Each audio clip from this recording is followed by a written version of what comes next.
Because जब season शुरू हो चुका होता है तो it's like a football match कि गोलकीपर गेंद रोक के ये नहीं कहेगा कि मैं इसको किक नहीं मारनी, मेरा काम नहीं है, या एक अटैकर जो है उसके सामने से दूसरा गेंद लेके चला जाता है वो ये नहीं कहेगा कि डिफेंड करना मेरा काम नहीं है। Professionally he is very thorough professional कि वो पहले ही बता देता है कि मेरी बाउंड्रीज हैं, इसको मैंने क्रॉस नहीं करना, उससे पहले पहले आपने मेरे से जो जो काम करवाना है। उसका आई थिंक बहुत अच्छा निकनेम रखा हुआ है केन विलियमसन ने, हम बुल, कि इसके दो ही मूड हैं, या ये हम्बल है या ये बुल है। तो फ्रेंचाइज क्रिकेट जो है ये किसी प्रॉपर टीम क्रिकेट से बहुत मुख्तलिफ इस तरह से है कि इसमें टीम एक वक्त में मूव नहीं करती। फॉर इंस्टेंस पाकिस्तान की टीम वर्ल्ड कप खेलने जा रही है या आईसीसी का कोई इवेंट खेलने जा रही है तो पूरी की पूरी टीम ने इकट्ठे जाना है अनटिल अनलेस कोई इंजरी वगैरह ना हो जाए। पिछले कुछ सालों में वन स्पोर्ट नेशन बन के रह गए, एक ले दे के क्रिकेट ही है, उसी में जो थोड़ा बहुत पैसा है उसी में, उसके अलावा किसी और खेल में है नहीं। अजलान भाई ये बताएं कि जो पूरा आपने एक्सपीरियंस किया है टीम के साथ 2-3 साल, इसमें आपकी सबसे बड़ी लर्निंग क्या हुई है कि आपने सोचा कि यार ये जो आज मुझे सबक मिला है ये वाकई ये किसी स्कूल में और नहीं मिल सकता, ये प्रैक्टिकल लाइफ में इसी तरह से मिल सकता। वो आप चाह के भी चीजें स्केड्यूल नहीं कर सकते, तो ये मैंने पूरे 1.5 सीजन के बाद सीखा था। और मुझे किसी प्रोडक्शन के प्रोड्यूसर ने सिखाया था कि ये फ्रस्ट्रेट होने का फायदा नहीं है, फ्रेंचाइज क्रिकेट इसी तरह से ही है।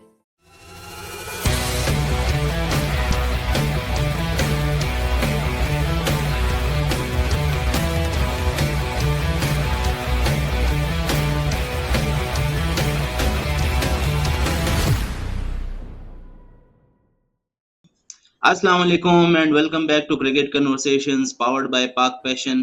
पीएसएल 2026 इख्तिताम पजीर हुआ और उसके बाद हमने कुछ इंटरव्यूज किए, कुछ टीम मैनेजर्स को हमने रीच आउट किया। फर्स्ट ऑफ ऑल हसीब भाई was very kind enough to join on a very short notice. उनके साथ हमारा इंटरव्यू हुआ, फिर हमारा प्लान बना अजलान भाई के साथ जिन्होंने के साथ हैं, कराची किंग्स के साथ हैं। 2023 was my first season, so हाँ या सो तकरीबन 3-4 साल से अजलान भाई के साथ हैं, तो मैंने सोचा कि इट वुड बी ग्रेट कि कराची किंग्स का भी जरा पता किया जाए कि कैसा माहौल होता है। एक तो ये इंटरव्यूज हम लोग ये सीरीज इसलिए भी कर रहे हैं अजलान भाई के जो एस्पायरिंग जर्नलिस्ट हैं, जो ये फील्ड में आना चाहते हैं, जो वो काम करना चाहते हैं जो मैं और आप कर रहे हैं, तो उनको भी जरा फायदा हो। फर्स्ट ऑफ ऑल तो अजलान भाई आपका बहुत शुक्रिया टाइम देने के लिए। कैसे हैं आप, खैरियत से हैं? वालेकुम अस्सलाम, thank you so much for having me and माजर कि कल मैं टाइम दे के नहीं भूल ही गया कि मैंने टाइम दिया हुआ है और फिर आज हमें ये करना पड़ रहा है, but it's all. That's okay. Azlan भाई मुझे ये बताएं कि पहले तो अपना एक्सपीरियंस थोड़ा शेयर करें कि आपका टीम के साथ ट्रैवल, टीम के साथ पूरे सीजन में आप साथ होते हैं और फिर प्लेयर्स को मैनेज करना, ये सारा क्या एक्सपीरियंस है, इसको जरा एक्सप्लेन कर दें आसान लफ्जों में। जो लोग सिर्फ आपको देखते हैं कि आप टीम के साथ होते हैं, प्रेस कॉन्फ्रेंस में प्लेयर्स को लेके आते हैं, इसके अलावा बैक एंड पे क्या चल रहा होता है आपके रोल के हवाले से? अच्छा, ड्यूरिंग सीजन जो नए नए लोग जो टीम ज्वाइन करते हैं उनको मैं यही कह रहा होता हूँ कि यहाँ पर वो चीज़ बिल्कुल नहीं चलेगी कि ये मेरा काम नहीं है, बिकॉज जब सीजन शुरू हो चुका होता है तो it's like a football match कि गोलकीपर गेंद रोक के ये नहीं कहेगा कि मैं इसको किक नहीं मारनी, मेरा काम नहीं है, या एक अटैकर जो है उसके सामने से दूसरा गेंद लेके चला जाता है वो ये नहीं कहेगा कि डिफेंड करना मेरा काम नहीं है। सही सो वन होता है। सीजन इज देयर, आपको स्पॉट बॉय भी बनना पड़ेगा। ठीक। सो एक आपका काम तो है कि आपने मीडिया को मैनेज करना है, आपने एक ब्रिज का रोल प्ले करना है between the media and the players and the management, but उसके साथ साथ आपने अपनी टीम का एक नैरेटिव भी बिल्ड करना है जो आपने मीडिया तक पहुंचाना है, जो आपने वाइडर ऑडियंस तक पहुंचाना है। आपने स्टोरीज भी बिल्ड करनी है कि जो टीम से रिलेटेड एक स्टोरी पे बनती है। हर सीजन की एक चाहते ना चाहते हुए थीम होती है, उस थीम के इर्द गिर्द फिर आपकी स्टोरीज बन रही होती हैं, चल रही हैं। But then again back end पे काफ़ी सारी चीज़ें होती हैं। बहुत बड़ा चंक जो होता है वो, since it's a commercial league, तो उसमें जो स्पॉन्सर ऑब्लिगेशंस हैं वो बहुत बड़ा रोल, आपके दिन का बहुत बड़ा चंक जो है उसमें जाता है कि आपकी स्पॉन्सर ऑब्लिगेशंस हैं उसमें क्या है। देन कराची किंग्स एक वाहिद टीम है which is owned by a media house itself, तो इसकी अपनी इंटरनल मीडिया ऑब्लिगेशंस बहुत होती हैं। आपको मॉर्निंग शो के लिए प्लेयर को प्रिपेयर करना है, मॉर्निंग शो के लिए आपकी ऑब्लिगेशंस हैं, शाम के स्पोर्ट्स शो के लिए आपकी ऑब्लिगेशंस हैं। हाँ, सो एज ए सेट के वंस सीजन स्टार्ट्स तो फिर वो पीछे रह जाती है कि मेरा काम है या मेरा काम नहीं है, बिकॉज उस वक्त तक टीम को रिक्वायरमेंट है तो आपको हर तरह का काम करना पड़ता है। तो सही बहुत हो सारा गया, जो मीडिया रिलेटेड प्लानिंग वगैरह है वो फिर आप सीजन से पहले कर लेते हो। ठीक हो गया। कराची किंग्स के साथ जो आपने अभी तक टाइम गुज़ारा है, उसमें ज़ाहिर है आपको हर तरह के प्लेयर्स के साथ काम करने का मौका मिला है। फिर चाहे वो वर्ल्ड कप विनर्स हों, एशेज़ विनर्स हों या आपके डोमेस्टिक के जो बिल्कुल रॉ यंग सुपरस्टार्स हों, जिन्होंने डोमेस्टिक में परफ़ॉर्म करके आए होते हैं। सो वो होता है ना कि आपको हर प्लेयर को हर मतलब डिफरेंट तरीके से मैनेज करना पड़ता है आपको। वार्नर के बारे में ये बात बोली जाती थी कि यार ये टीम मैन नहीं है और ये ट्रबल्स क्रिएट करता है ड्रेसिंग रूम के अंदर इस तरह के। अब आप हमें बताएँ कि केके में उसका आपके साथ कैसा एक्सपीरियंस था और क्या ये जो क्लेम्स किए जाते थे कि वार्नर एक टीम मैन नहीं है, वो वाक़ई सही है? तो उसमें 2 चीज़ें आ जाती हैं as my personal experience as a professional experience. Professionally he is very thorough professional कि वो पहले ही बता देता है कि मेरी बाउंड्रीज़ हैं, इसको मैंने क्रॉस नहीं करना, उससे पहले-पहले आपने मेरे से जो-जो काम करवाना है आप करवाइए। Personally I am not too sure कि वो वीडियो आपने देखी है नहीं, ये मेरी बर्थडे पे केक वगैरह लगा था मेरे, तो मेरी शर्ट खराब हो गई थी। तो he gave me his own shirt कि अब ये वाली पहन के होटल मत जाना, मेरी वाली शर्ट पहन जाओ। सो ड्रेसिंग रूम का माहौल वो इस तरह से बना के रखता है। ठीक है, वो उसकी एक इमेज ज़रूर है, उसका एक ऑरा ज़रूर है, और आई थिंक वो प्लेयर्स का एक डिफेंस मैकेनिज़्म होता है कि हर बंदा हमेशा फ्री ना हो जाए, हुँ, इसलिए वो हुँ, हुँ, बना हुँ। के रखते हैं। एंड अदरवाइज़ उसका आई थिंक बहुत अच्छा निकनेम रखा हुआ है केन विलियमसन ने, हम बुल, कि इसके हुँ, 2 ही मूड हैं, या ये हम्बल है या ये बुल है, nothing in hmm, between. And dressing room का माहौल वो बहुत अच्छा बना के रखता है। वो जूनियर से जूनियर प्लेयर के साथ भी उसी तरह से बड़े अच्छे तरीके से उसको मोटिवेट करके रखता है, सीनियर प्लेयर्स के साथ भी उसी तरह से मोटिवेट करके रखता है। एंड वो अपने करियर के उस मुकाम पे है जहाँ पे उसने अब कुछ साबित नहीं मजीद करना। लाइक वो अक्सर हुँ, कहते हैं ना कि वो ट्रेनिंग सेशन पे नहीं आता। एक बंदे ने 100 टेस्ट मैच खेल लिए हैं तो अब उसको मजीद क्या टेस्ट ट्रेनिंग की जरूरत होगी। वो और वो शायद उसका ट्रेनिंग का तरीकाकार भी डिफरेंट है। उसने आना है, अपनी 18-24 गेम खेलनी है, उसने कहना हाँ मैं सेट हूँ, I am okay with that. हाँ, ये हमारे यहाँ एक ट्रेंड है कि एक दफ़ा नेट में घुस जाओ तो फिर जब तक कोई अजान ना हो जाए तो आपने निकलना नहीं है। हाँ, उसका तरीकाकार इस तरह से है। एंड पर्सनली जो मेरा एक्सपीरियंस रहा है, ड्रेसिंग रूम का माहौल वो बहुत अच्छे से बना के रखता है। प्रैक्टिस सेशन पे वो पूरी एनर्जी के साथ आता है, और उसकी एक बात मुझे अक्सर याद आती है कि वो उसने एक मैच के बाद कही थी कि जब भी हम हार के बाहर निकलते हैं ना ड्रेसिंग रूम से, तो उस वक्त हमें सिर्फ एक चीज़ ज़हन में रखनी चाहिए कि क्या वजह थी जिसकी वजह से हम इस खेल के साथ हमें मोहब्बत हुई। हुँ, तो हमें दोबारा मैदान में उसी तरह से आना चाहिए जिस तरह से हम अपने दोस्तों के साथ पार्क में जाया करते थे खेलने के लिए। उस हुँ, एटीट्यूड हुँ, के साथ आना चाहिए। और अगर वो चीज़ हमारे दिल में रहेगी कि हम इस काम से क्यों मोहब्बत करते हैं, तो वो हर बार हमें हमें दोबारा जिंदा रखेगी। वरना हार के बाद तो इंसान डिमोटिवेट हो जाता है।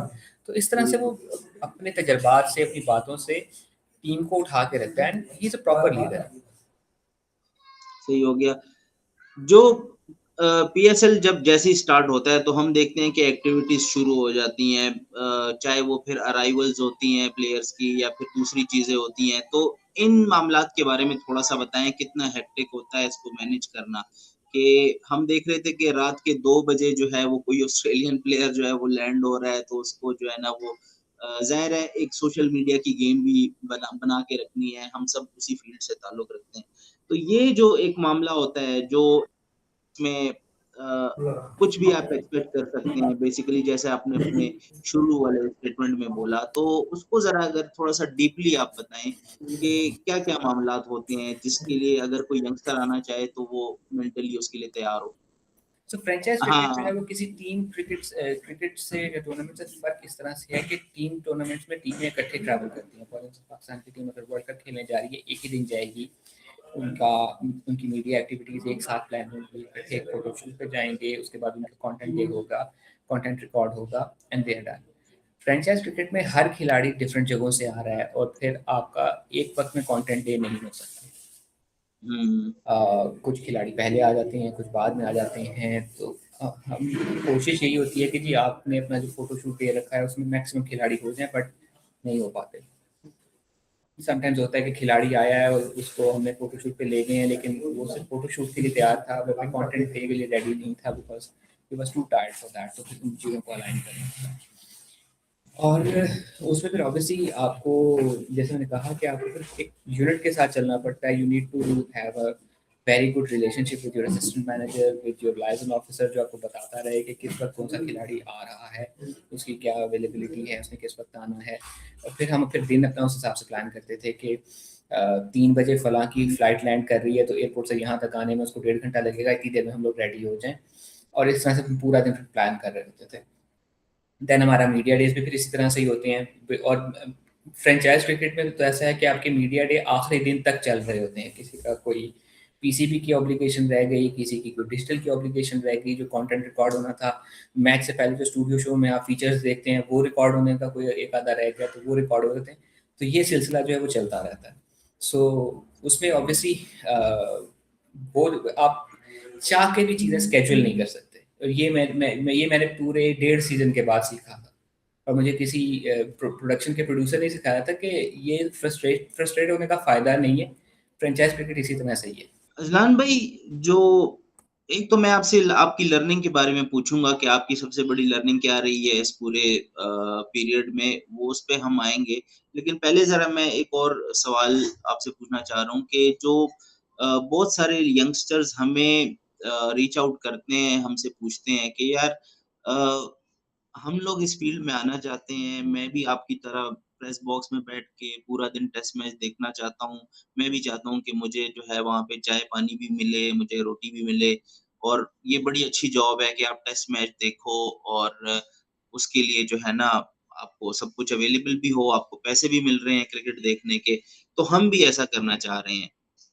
फिर मैं जब उनको रियलिटीज़ थोड़ी-सी बताता हूँ कि यार अगर आप फॉर एग्ज़ाम्पल किसी भी टॉप लेवल की फ़ील्ड के साथ इसको कंपेयर कर लें फाइनेंशियली तो ये वाली फ़ील्ड बहुत आपको नीचे नज़र आएगी उस हिसाब से। फॉर एग्ज़ाम्पल अगर आप डॉक्टर हैं, तो शायद आप जितना कमा सकते हैं एज़ अ डॉक्टर, वो उतना आप एज़ अ स्पोर्ट्स जर्नलिस्ट नहीं कमा सकते।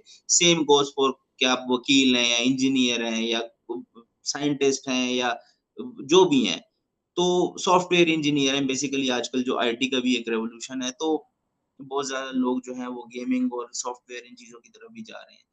तो कहने का मकसद ये है कि इनको मतलब कि क्या आप एडवाइस देंगे ऐसे बच्चों को जो ये कह रहे हैं कि यार हम आना तो चाहते हैं, लेकिन इसमें पैसे बहुत कम हैं और मैं सॉफ्टवेयर इंजीनियर हूँ तो मुझे 3-4 लाख की जॉब है, 5 लाख की मेरे पास जॉब है। लेकिन अगर मैं क्रिकेट जर्नलिज़्म में आता हूँ तो उस तरह से मेरी जॉब नहीं है। तो इस गैप को आप कैसे देखते हैं? क्या ये वाक़ई ऐसा है कि इस फ़ील्ड में उतने पैसे नहीं हैं या जो कंसर्न्स बच्चे शो कर रहे हैं ना आने का, वो भी आप समझते हैं कि जायज़ है? देखिए, मार्केट साइज़ इतना बड़ा नहीं है ना। एक तो ओवरऑल हम पिछले कुछ सालों में वन स्पोर्ट नेशन बन के रह गए। एक ले दे के क्रिकेट ही है, और उसी में जो जो थोड़ा बहुत पैसा है उसी में, उसके अलावा किसी और खेल में है नहीं। और उस खेल में भी अगर देखा जाए, आप उसका मुआवज़ा करें अपने हमसाये के साथ ही, तो उसका साइज़ इतना छोटा हो जाता है कि आप उसमें ज़्यादा कुछ आपके पास बचता नहीं है करने के लिए।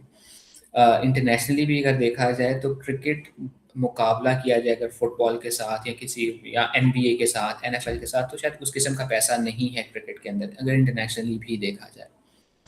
ये बात होगी स्पोर्ट्स साइड की। अब अगर हम स्पोर्ट्स मीडिया की साइड पर आ जाएँ, तो पाकिस्तान में ओवरऑल जो एक मीडिया के क्रंच चल रहा है, because there was no sustainable model plan at the time जब हमारे यहाँ बहुत ज़्यादा मीडिया मशरूमिंग हुई। उसके बाद जब डिजिटल प्लेटफ़ॉर्म्स के आने के बाद भी शायद उस तरह से एक प्रॉपर प्लानिंग के बगैर उस किस्म की एक इंडक्शन हो गई डिजिटल मीडिया की भी।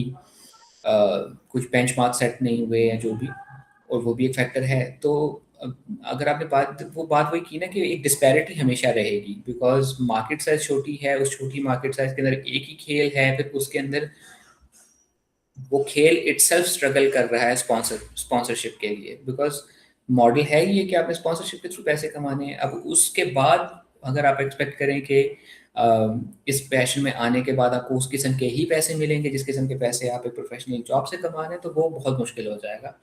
बिकॉज़ इसके केस में देखें, जो इकोनॉमिक्स का रूल होता है पैदावार वाला, there is no production as such. कुछ चीज़ पैदा नहीं हो रही, एक आप कंटेंट बना रहे हैं बट वो कोई substantial, for the lack of a better word, कोई सब्सटेंशियल प्रोडक्ट नहीं है। जब तक वो सब्सटेंशियल प्रोडक्ट नहीं है तो उसके अगेंस्ट आपको वो जो इकोनॉमिक्स में कहते हैं जी, वो क्रिएशन ऑफ वेल्थ वो उस तरह की नहीं होगी, तो वो और इफेक्टिव आप नहीं 10 बनता। चीज़ें बना रहे हैं और शायद उसमें से एक आध चलेगी। एक आध चलेगी, तो वो जितनी आपकी पैदावार बेहतर होगी उतनी फिर आपकी क्रिएशन ऑफ वेल्थ बेहतर होगी। सही हो गया, मतलब बेसिकली जिनको समझ नहीं आया यंगस्टर्स को, उनके लिए मैं आसान कर देता हूँ कि अपने कंटेंट पे इतना ध्यान दीजिए, उसको इतना पावरफुल बनाइए, उसको इतना अच्छा बनाइए कि आप उसको बनाते चले जाएँ और वही आपके लिए वेल्थ क्रिएशन करना एंड शुरू कर एंड दे। और कंटेंट क्रिएशन के हवाले से भी नए नए एवेन्यूज, नए नए आइडियाज को सोचें। हाँ, एक्सप्लोर करते रहें। आप सिर्फ सिर्फ इंटरव्यू डिपेंडेंट ना हो। आपको समटाइम्स इंटरव्यू हुँ, मिलेगा, समटाइम्स इंटरव्यू नहीं मिलेगा, लेकिन अगर इंटरव्यू हुँ, नहीं मिलता, आपको प्रेस कॉन्फ्रेंस में मौका नहीं मिलता सवाल करने का, फिर आप क्या कर सकते हैं? उन चीज़ों के बारे में सोचें। हुँ, हमारे यहाँ हुँ, कितने ही, हमारे पास बहुत जर्नलिस्ट हैं, कई लोगों ने बहुत बहुत काम भी किया हुआ है, लेकिन क्रिटिकल एनालिसिस के टाइम पे आकर मैंने देखा है कि बहुत कम सब्सटेंस है। ये एक ऐसा एरिया है जिसपे अभी भी बहुत स्कोप है। Critical um, analysis, critical data analysis. Data आजकल नंबर का कुछ लोगों को बहुत पसंद आता है, कुछ लोगों को एज ए टॉपिक पसंद नहीं है, लेकिन अगर उसको अच्छे तरीके से एनालाइज किया जाए, अच्छे तरीके से प्रेजेंट किया जाए, तो बहुत अच्छा कंटेंट पीस बन सकता है। देर आर मैनी एरियाज जहाँ पर काम किया जा सकता है। और दूसरी बात, हमारे यहाँ से बहस होती है कि वीडियो का दौरा है, एंड आई एग्री कि वीडियो का दौर वाकई दौरा है, रिटन कंटेंट उस तरह से नहीं चल रहा है, लेकिन अगर रिटन कंटेंट बिल्कुल ही खत्म हो चुका हुआ है तो फिर शायद ईएसपीएन भी खत्म हो जाता। हुँ, हुँ, हुँ, हुँ। वो क्यों अभी भी इन्वेस्ट कर रहे हैं राइटिंग में? वो अभी भी क्यों, मतलब कि हाइली पेड उन्होंने राइटर्स रखे हुए हैं? बिकॉज़ उनके वर्ड्स के लिए लोग इंतज़ार करते हैं कि यार ये चीज़ हुई है वर्ल्ड क्रिकेट में, अब इसके बारे में ये बंदा क्या कह रहा है? सो वो एक मतलब राइटिंग पीस की ही इतनी ज़्यादा एक राइटर की इतनी ज़्यादा वैल्यू हो जाती है कि वो सस्टेनेबल हो जाती है। अज़लान भाई, ये बताएँ कि जो पूरा आपने एक्सपीरियंस किया है टीम के साथ 2-3 साल, इसमें आपकी सबसे बड़ी लर्निंग क्या हुई है कि आपने सोचा हो कि यार ये जो आज मुझे सबक मिला है, ये वाक़ई ये किसी स्कूल में और नहीं मिल सकता, ये प्रैक्टिकल लाइफ़ में इसी तरह से मिल सकता था? That's a good question. उसमें दो तीन ऐसे वाकयात होंगे, I am not too sure कि मैं उनको किस तरह से कंस्ट्रक्ट कर सकता हूँ into into one lesson, but एक चीज़ जो मैंने सीखी है, या मैं आगे अपने भी जो यंगस्टर्स होते हैं, जो न्यू ज्वाइनीज होते हैं सभी, बिकॉज मैं टीम के साथ ट्रैवल नहीं कर रहा था, तो Maheen was looking after the stuff, तो उनको भी मैं चीज़ यही बताता रहता हूँ। मेरी अपनी जो philosophy, for the lack of better word, जो बन गई हुई है कि मैं टीम का मीडिया मैनेजर हूँ, मैं हुँ, मीडिया का मीडिया मैनेजर नहीं। मेरा काम टीम को प्रोटेक्ट करना है, मेरा काम टीम को प्रोटेक्ट करना पहले है, मीडिया को फैसिलिटेट करना बाद में है। हुँ, ठीक, सो अगर किसी मौके पे मुझे मीडिया को इसलिए नाराज करना पड़ता है कि मेरी टीम के मफादात थोड़े से ज़्यादा बेहतर तरीके से प्रोटेक्ट हो जाएंगे, तो I definitely go for that. ठीक है, उसमें मेरी दोस्तियां ज़रूर ख़राब होंगी, लेकिन मुझे at the end of hmm, the day ये यकीन ज़रूर होगा कि मैंने अपना काम ठीक से किया, बिकॉज मुझे उस वक्त टीम को प्रोटेक्ट करना था। तो ये वो सीख है जो शायद मुझे बाहर बैठ के ना समझ में आती। मुझे यही लगता है कि मैं मीडिया मैनेजर हूँ, मेरा काम है मीडिया और टीम के दरमियान में ब्रिज प्ले करने का, लेकिन हाँ, हाँ, मैं हाँ, हाँ। टीम का मीडिया मैनेजर हूँ, मैं जर्नलिस्ट का मीडिया हुँ। मैनेजर नहीं। ये एक तो सीख है जो मुझे सीखी। ये जो आपने जवाब दिया है ना, इससे बहुत ज़्यादा लोगों को पता चल गया होगा कि पीएसएल के मोस्टली जो टीम मैनेजर्स होते हैं, उनके साथ मीडिया वालों की क्यों नहीं बन रही होती। इसी वो वजह से नहीं मोस्टली बन रही इसलिए होती।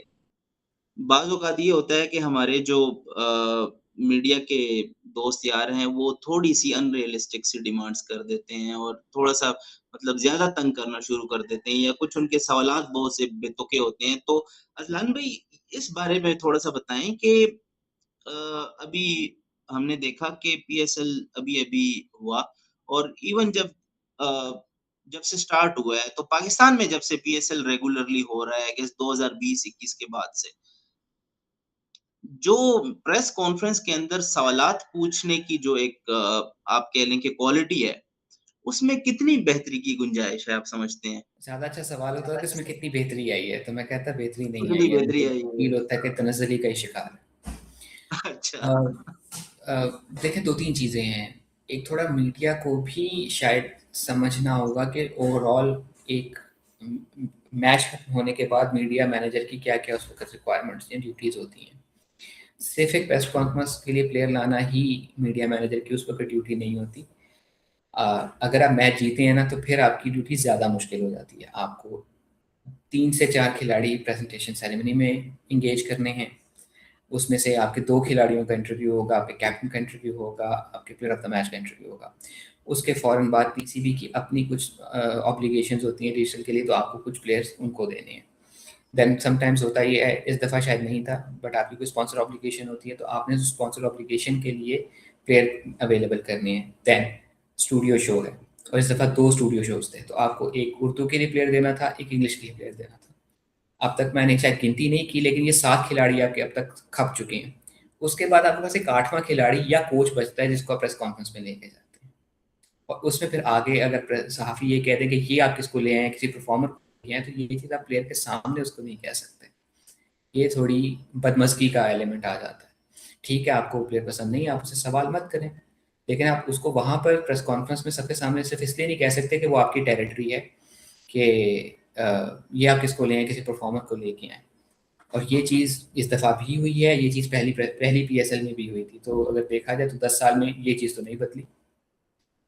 सो वो एक ये एलिमेंट है। मैंने आपसे ये मैंने आपसे पता करना भी था, अगर आप वैसे इस बात का जवाब देना चाहें तो आप दे दें, अगर इस पे आप बात नहीं करना चाहते तो you can pass the question as well. ये जो अभी हमारा पूरा मुल्तान सुल्तान्स के साथ हुआ है, जो मीडिया मैनेजमेंट का एक इश्यू हुआ है, उसमें पता नहीं, आप शायद इसके बारे में आपको पता भी होगा नहीं, अगर नहीं पता होगा तो मैं आपको बता दूँ बता दें। कि हाँ, तो थोड़ा-सा जो लाहौर बेस्ड जो हमारा जर्नलिस्ट जो ग्रुप था, उसमें ये हुआ कि यार दे वर अ लिटिल पुट ऑफ कि यार काम के प्लेयर्स नहीं लेके आए जा रहे प्रेस कॉन्फ्रेंस में, या यानी कि ऑन द डे जो परफॉर्मेंस दे रहा है प्लेयर, उसको प्रेस कॉन्फ्रेंस में नहीं लेके आया जा रहा। तो वो 2-3 दफ़ा, 4 दफ़ा वो चीज़ हुई है। फिर मुल्तान की टीम कराची चली गई, वहाँ पे स्टीव स्मिथ की प्रेस कॉन्फ्रेंस भी हुई, वहाँ पे आई गेस 1-2 प्लेयर और भी थे जिनकी प्रेस कॉन्फ्रेंस हुई।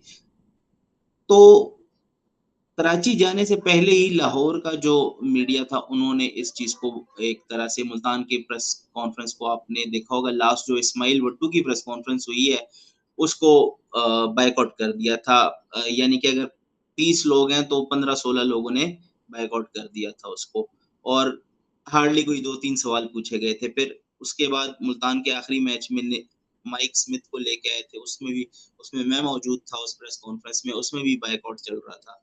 और मतलब कि एक बहुत ही ज़्यादा एम्बैरेसिंग और ऑकवर्ड सी खामोशी थी प्रेस कॉन्फ्रेंस के अंदर, बिकॉज़ आई न्यू कि now nobody is going to ask the question, और मतलब कि एक एम्बैरेसमेंट होगी। अब मेरे ज़हन में कोई सवाल था ही नहीं, लेकिन मैंने वो पहला सवाल वहाँ पे पूछ लिया to just break the ice. फिर एक आध और सवाल पूछे, फिर ऐसा भी हुआ कि मतलब कि कुछ ऐसे बंदों ने भी सवाल पूछे जिनका मतलब जर्नलिज्म से कोई ताल्लुक ही नहीं था, जो कि वहाँ पे मतलब किसी और काम से आए हुए थे। तो ये एक एम्बैरेसिंग सिचुएशन क्रिएट हो गई ना, इसके बारे में what do you have to से?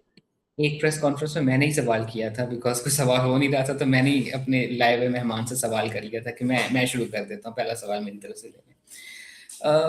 जैसे मैंने कहा कि मीडिया मैनेजर के पास भी उस वक़्त लिमिटेड ऑप्शंस होती हैं, फिर उसने उसमें से किसी को लेके आना होता है, बट देन अगेन ये टीम का अपना प्रोरोगेटिव होता है कि वो किसको लेके आ रही है। वहाँ पर मीडिया नहीं बता सकता कि आप किसको लेके, ठीक है, आपको नहीं समझ में आ रहा, आपकी स्वाबीद है, आपने सवाल करना है, ठीक है, नहीं करना, अगेन आपकी स्वाबीद है, आप मत कीजिए।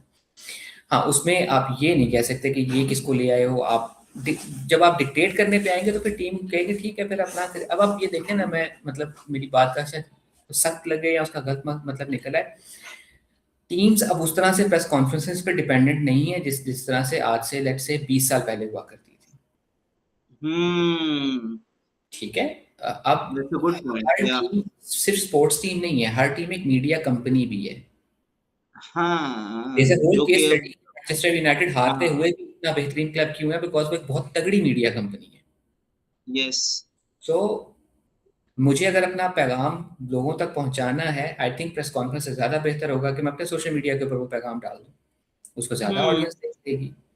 सो वो वाला एक एलिमेंट है। सो अगर आप कन्फ्रंटेशन में जाएंगे तो फिर टीम भी कहेगी कि ठीक है, फिर हम प्रेस कॉन्फ्रेंसेस नहीं करते, हम एक वीडियो बना के खुद ही अपलोड कर देंगे, जिसने चलानी होगी चला लेगा, जिसने नहीं चलानी होगी नहीं चलाएगा।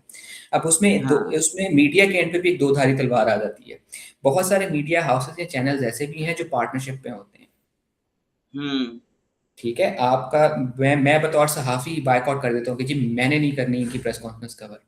हाँ। लेकिन मेरा इदारा जो है वो उस टीम के साथ पार्टनरशिप में है। मेरा बायकॉट करना तो चला गया डस्टबिन में, बिकॉज उसने तो पार्टनरशिप को ऑनर करना है, उस टीम ने भी और उस करेक्ट। मीडिया हाउस ने भी। तो करेक्ट। वो वाली जो डिपेंडेंसीज हुआ करती थी आज से 15-20 साल पहले, वो खत्म हो गई हैं। तो जहां पर ये चीजें तब्दील हो रही हैं वहां पे आई थिंक मीडिया को भी सोचना होगा कि अच्छा अब इस बदलती दुनिया के साथ हमें किस तरह से चलना है, वो किस तरह से कर सकते हैं। वो अगर अभी भी 2005 की सोच लेके 2026 में सर्वाइव करना चाहेंगे, बहुत मुश्किल हो जाएगा। हाँ।